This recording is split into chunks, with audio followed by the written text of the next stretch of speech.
With another OTF. They're not my thing, but I like to talk about them anyway. This one is from Guardian Tactical. This was loaned in from Chris up in Idaho. Yes, just outside of Boise. This is the GTX-025, and it is small. When I did the unboxing, he told me he was sending me a knife. He had mentioned that it was small, but I kind of overlooked that small part of the message. And yeah, I was very shocked when I pulled it out of the box. And yeah, it's small. I'm not sure what else you can say about that, but it is bigger than what is California legal. We'll talk about the specs in a minute. What I do like about it is the pressure needed to fire and retract it. I also like the shape of the fire button. And I've got a couple other things here. I've got a Combat Trudon from Microtech, and you can see the shape of that button. It's very symmetrical. How the Guardian Tactical is, it's got kind of a ramp to push against when you deploy it, and then a ramp to kind of pull back. It's just a little more user-friendly, if you will. And this one is from TACCOM. And again, it's very Microtech-ish in that symmetrical way. Just a difference. Don't know that it's good or bad, but this one does feel good in both directions. Okay. And the TACCOM takes a lot of pressure.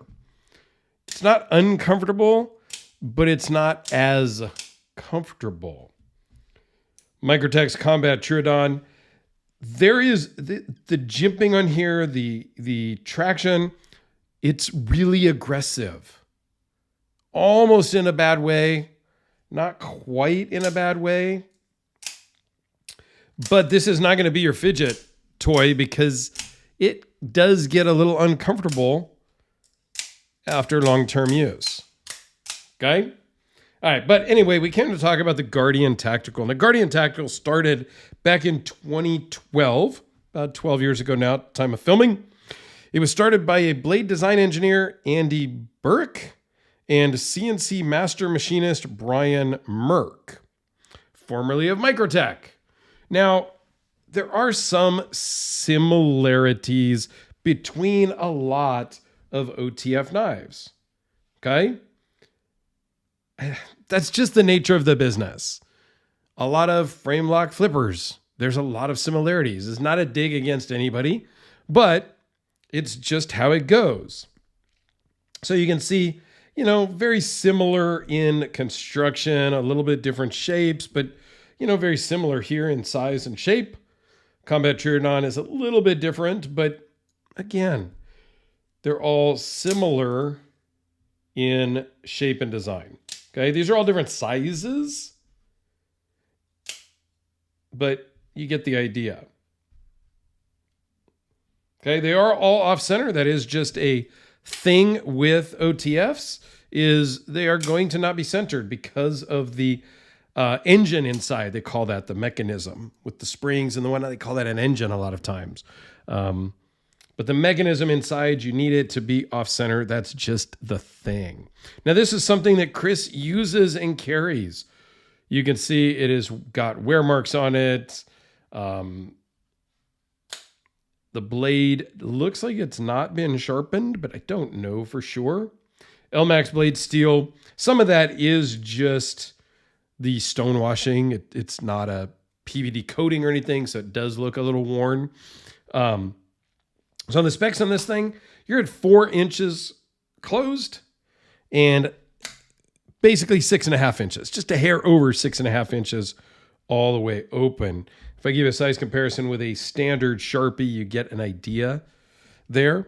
You got 2.63 inches of blade, and in California, you must be under 2 inches. So this would not be legal to carry around California. It's something you can own in California, but it's not something you can carry, and it's not something that you can generally buy and have a retailer ship to you. It's a very strange state. let's not get me started. I've lived here my whole life, so I just kind of deal. All right, blade thickness is 0.125. Behind the edge is 0.027. LMAX blade steel weighs in at 2.3 ounces. So that's right, actually a little bit light if we go by the standard 1 inch per ounce, 1 ounce per inch. So if you have a 4-inch bladed knife, general standard says it would weigh 4 ounces. Well, this is 2.6 inches and it weighs in at 2.3 ounces. Now, that ounce to weight or ounce to length measurement doesn't really hold true necessarily with OTFs, because I would think they'd be a little heavier than normal because they've got more springs and the mechanism inside, which I've shown on some videos, is just different. Okay. These are all made in the United States. Emporium, PA. Shout out to them. All made in the United States, all designed here, all shipped from here. You know, so that's a very cool thing when you're into buy America, buy America, buy America. Me, I don't care. I buy a lot of stuff from all over the country, all over the world. I own knives from everywhere. I personally don't care. But yes, if I have a choice, I do like to support America. Don't get it the wrong way. However, I buy stuff from Canada. I buy stuff from China. The production Pocket Ryu from Honest EDC. Don't ask me. You can't buy them. They've never been released. Just don't ask. And other stuff from China. It is what it is, and it's fine. But I also do have a ton of American-made customs, so don't get it twisted, okay? All right, let me give you a couple of size comparisons. I don't know what else I can say here. It is a Tonto grind. It is crazy sharp, OD green. I like it, and I'm not really an OTF guy. I own a couple because I've gotten them over time. The TACCOM over here was given to me by TACCOM. So that was very cool of them. Spyderco Delica. This Combat Triton is not mine. This is a viewer's that will ultimately be shipped out of the country to them where they live. So that's cool. I have to film this still. So there you go. The OTF from Guardian Tactical. They make a bunch of different OTFs. Most of what they do is OTFs. A lot of different shapes and sizes and styles. So go check them out. I'll put a link to their website down below. And I will also put a link to Chris's Instagram and YouTube. He doesn't do a lot on YouTube right now.